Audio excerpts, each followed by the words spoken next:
В эфире новости, в студии Дарья Крайленкова. Здравствуйте. В начале коротко о темах к этому часу. Вопросы сельского хозяйства, ЖКХ, строительства социальных объектов были озвучены на итоговом отчете в Амгинском улусе. Узнаем подробности. В центре Вилюйска готовится к открытию новая городская баня. Она заменит ветхое здание, которое закрыли в прошлом году. В Татинском улусе с сегодняшнего дня начался чемпионат республики по волейболу среди мужских команд. Соревнования будут проходить 5 дней.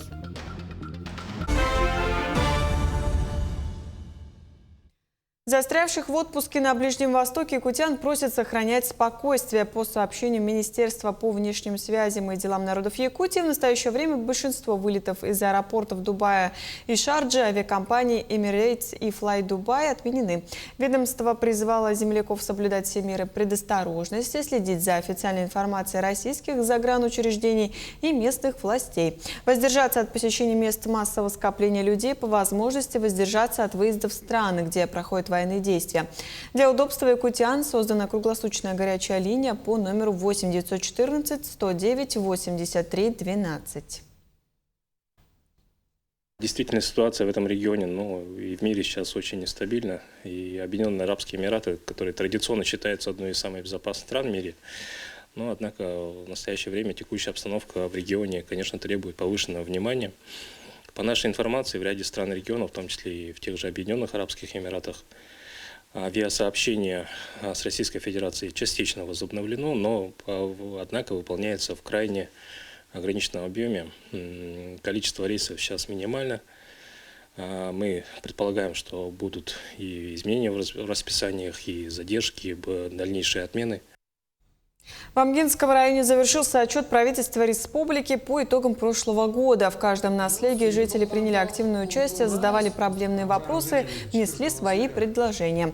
Отчет состоялся с охватом всех наследов двумя группами. Первая группа под руководством министра экологии, природопользования и лесного хозяйства Евгения Перфильева и министра образования и науки Нюргуна Соколовой. На отчеты были озвучены вопросы сельского хозяйства, ЖКХ, строительства социальных объектов, общежития для молодых специалистов, подключение частного сектора к центральному отоплению. Волнует вопрос образования, здравоохранения и обеспечения кадрами. Также волнуют вопросы экологии, добычи алмазов, золота, лесозаготовки. Это традиционные вопросы для Амгинского района. Но в этом году хочу отметить, что вопросы экологии как-то ушли на второй план.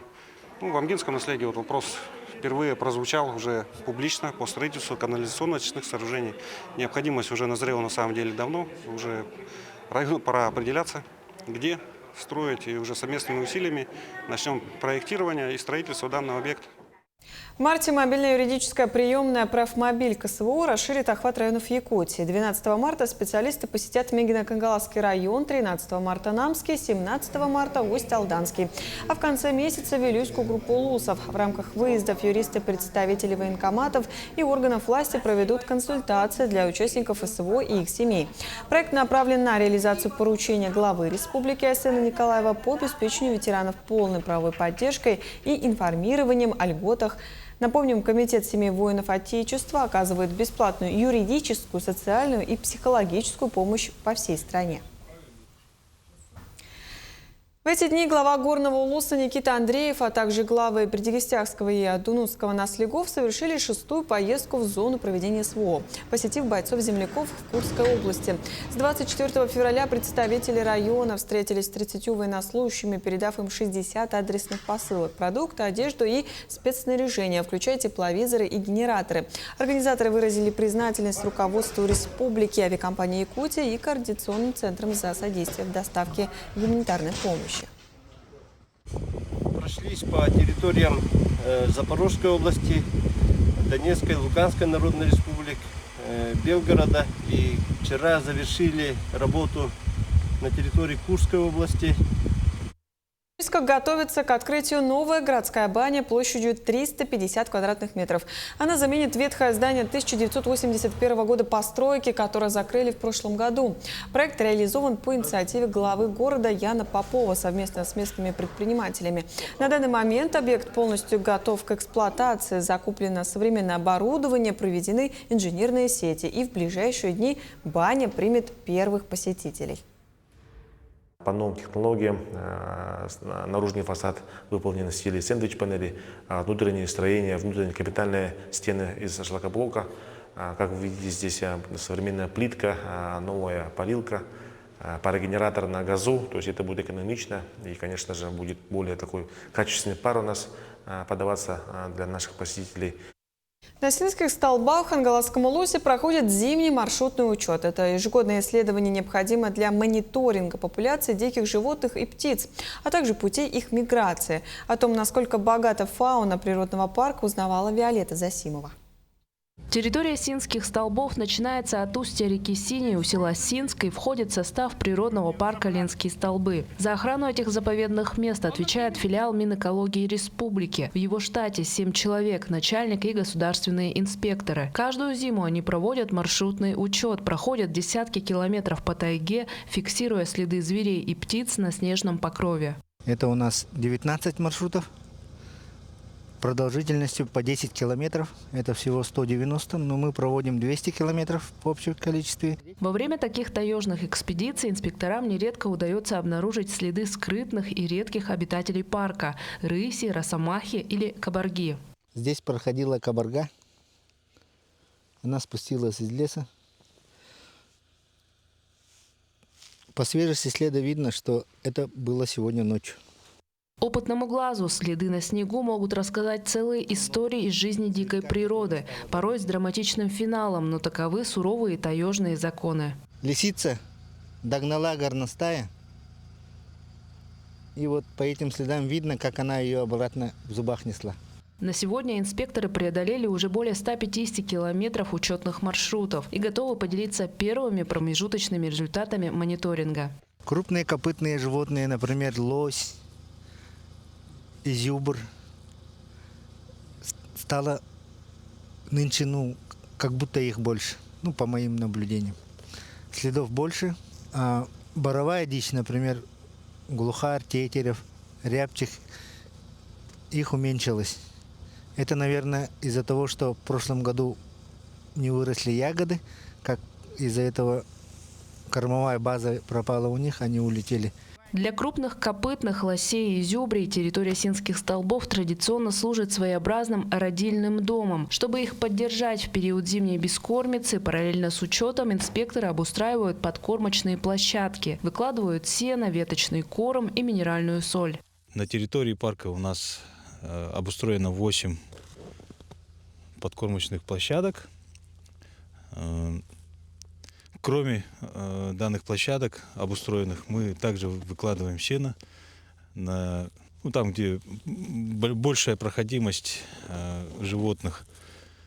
Помимо природоохранных задач, нынче госинспекторы также контролируют доставку стройматериалов для новой смотровой площадки. Она станет ключевым объектом будущей экологической тропы «Поющие скалы». Строительство стартует этим летом. Напомним, проект обустройства маршрута стал победителем всероссийского конкурса в рамках национального проекта «Туризм и индустрия гостеприимства». Виолетта Засимова, Хангаласский улус. Телеканалы НВК Саха Якутия-24 запустили вещание прямых эфиров на платформе Рутуб, что сделало их контент доступнее для интернет-аудитории. Теперь зрители могут в реальном времени смотреть новости, аналитические и культурные программы республики с любого устройства. Помимо Рутуба, вещание каналов по-прежнему доступно в социальных сетях ВКонтакте, Телеграм и через мобильное приложение НВК Саха.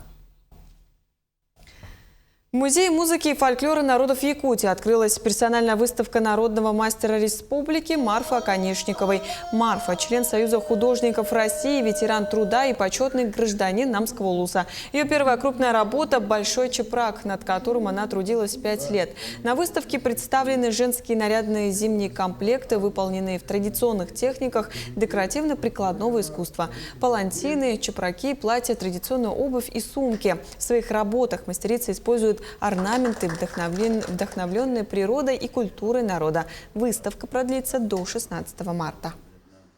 Искусная вышивальщица. И впервые, по-моему, одна из первых в Якутии шила бук-таксон с вышивкой. Вышивка шикарная. И у нее замечательные руки. Она вообще очень интересный человек. Замечательные певунья она еще к тому же. И в последние годы мы с ней общались по телефону в основном, так как жили далеко друг от друга, и давали друг другу кое-какие советы. И одну из последних работ она шила, проконсультировавшись со мной. И я с трепетом жду, когда она ее представит. Муниципальный этап военно-патриотической игры «Зорница 2.0» в Усть-Алданском Улусе собрал 60 школьников среднего звена. Программа соревнований включает 6 направлений, в том числе тактическую, огневую, медицинскую подготовку и радиационно-химическую защиту. Обновленный формат игры ориентирован на начальную военную подготовку и направлен на гражданско-патриотическое воспитание и сплочение молодежи. Чуть здесь поменялось по тактической подготовке. Тактическая подготовка — это что? Ну, там как сказать, допустим, есть этап штурмовики. Раньше такого у нас вообще не было. Тактическая медицина тоже там вообще различается от гражданской медицины. Там вообще по-другому. Вот из-за этого сейчас более-менее из-за событий Украины все поменялось, обучение у нас то же самое. То так и соревнования уже все поменялись. В Татинском Улусе с сегодняшнего дня начался чемпионат республики по волейболу среди мужских команд «Высшая лига». Соревнования будут проходить 5 дней. Участвуют 8 сильнейших команд республики. Здесь будут разыгрываться путевки на спортивные игры народов Якутии, которые пройдут в следующем году в Нюрбинском Улусе. В первой группе соревнуются команды Мигна-Кангаласского, Амгинского, Алекминского, Мирнинского районов. А команды Якутска, Татинского, Ленского и Намского улусов играют во второй группе. Сам же финал пройдет 8 марта. Разыгрывается 6 путевок на игры народов Якутии, которые будут через год, летом 27 года в Нюрбе. Туда отсюда отберется 6 команд. 2 команды, которые займут последние места. Не в группах последние места, они 3-е и 4-е места в группах.